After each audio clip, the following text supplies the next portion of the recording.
Hi everyone, it's Niamh here and welcome to my art journaling channel. Today we're going to be using some gloss sprays in my craft journal and playing around.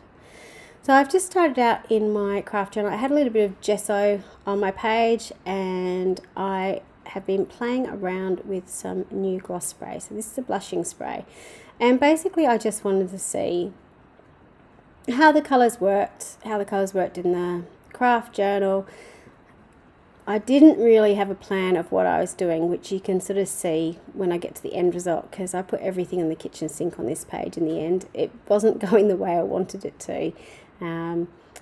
But that's the nature of playing in your journals, you know. You get a bit of an idea of what works and what doesn't and what you're happy with. So going in with another stencil, this is using Sedona.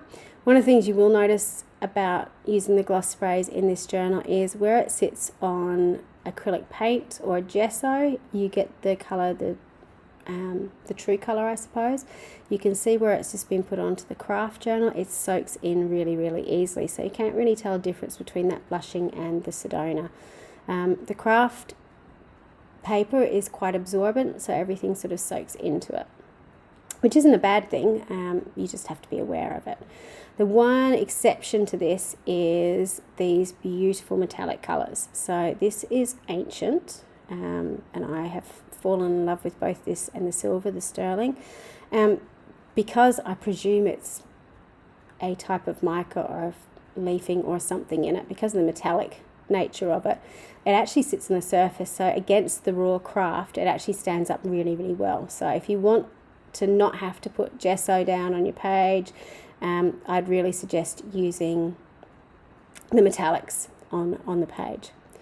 So because I had, you know, that sort of messy bit at the end, I decided to put my black gesso on, and then I thought I'd rub away through using the star stencil to get that repeated pattern. So I'm painting down over the gesso and over where I put the gloss spray, so I'm going to get a little bit of a resist happening and a reverse stenciling, so you can sort of see those stars popping through. So it makes it look a little bit more cohesive on the page, that I've got those stenciled stars sort of happening. To continue it on the page, I decided that I would spray some of the ancient on it too, so I've got stars all over the page. So I've got a bit of reverse stenciling, I've got this actual stenciling happening on the page. So while I'd sort of worked that out, it was very busy, and I know I like busy pages, but even it was just a little bit too busy for me. So I sort of started thinking, well, what do I do now? So I decided that I would draw or stencil some leaves on my page. At the moment I think I'm looking for some stencils, but I couldn't find any. You see the tap as I'm looking through. Still couldn't find them. Thinking, what am I going to do now? So I just ended up deciding to draw them. So I grabbed a chunky white pen and just really simple leaf shapes. So just drawing the line and then drawing the leaf shapes off them. So quite often this is sort of something that I'll draw onto my pages when I really don't know what to do. It's a fairly simple shape to draw. Obviously some people can do it much better than others, but I find just drawing it out and then doing some doodling over the top really helps bring it together. I chose white because it sort of really stood out against everything else that was happening on the page, because there was a lot happening. There was a lot of stenciling and there was a lot of different colours on the page, so I wanted something that would kind of stand out against it. You can see me sort of working out where I'm going to draw in my leaves, making it a little bit more opaque. And because I wanted it to extend it a little bit more, I extended up the line through one of the other stems there. So I am definitely not a green thumb. I can look at plants and kill them. I can kill cactus by overwatering them and underwatering them. So I am not a plant person, but I do quite like the look of them. So they quite often sort of end up on my pages somewhere. So to help pop the leaf out a little bit from the page, I'm drawing over it with a really loose black line, which seems a little bit counterintuitive in the fact that I'm adding black back onto it, even though I was saying before that my page was quite dark. but you can sort of see how it pushes it out from the background a little bit and makes those leaves the focal point. That's what I want. I want them to stand out from the background. So whether you choose to use black or another colour, just something to draw those leaves out from the back is really, really important.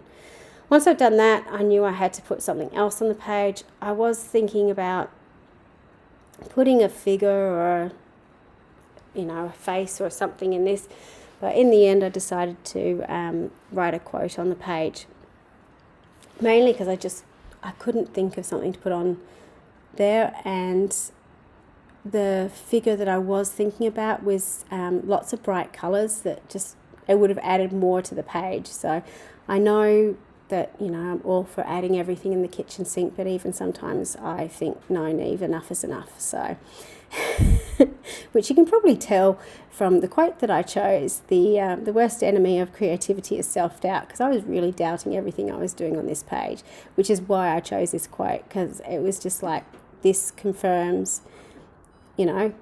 this page, you were doubting it the whole way, and that's why you were finding it really tough to do. So often on pages that I don't particularly like, there'll be a quote to sort of either echo that or remind me, well, we learn from our mistakes, so we're going to learn from this page too. So it's not something that I'm going to paint over or leave. It's definitely not one of my favourite pages. It is what it is. But, I learnt that I could reverse stencil with the black gesso on my gel, on my gloss spray. I practiced drawing some leaves. I'm practicing doing some writing. So in the end, it wasn't a bad hour to spend in my studio. So once I finished doing my writing, I'm just going to go back in again with my black pen to help push those lines out from the background. And just like the leaves, even though it seems a little bit redundant in the fact that I'm going over areas of black with a black pen, it does actually help push it out from the background. I think in this case I actually chose to draw my black on the white, just leaving a very tiny little border, which means it really sort of helps pop it out from the background, which you will see in the close-up. So if you don't outline your letters or put a shadow on your letters, I'd really suggest trying it. It does make a huge difference to your end product. It just makes it look that little bit more finished in the end.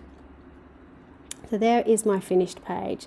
Not the best, not the worst, but it is what it is. So if you're ever feeling doubt about your pages that you do, use it as a learning tool. Think about, well, what did I do? What did I practice? What did I learn from this page? And it might be, I learnt not to do this again, or I learnt not to use this colour combination, but use it as a learning process, because if we don't make mistakes, we don't learn. So that's your teacher wisdom for today. Thank you so much for watching. Until next time, bye for now.